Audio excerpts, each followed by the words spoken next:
Moi aussi, peut-être après.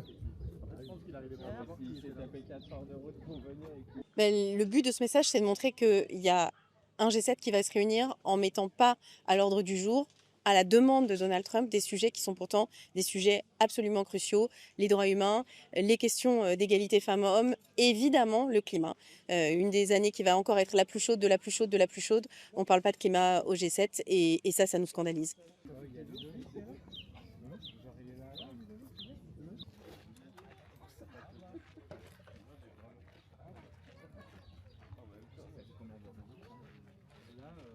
C'est même pas 1% de la dépense militaire qui est consacrée à l'aide humanitaire pour les pays du G7.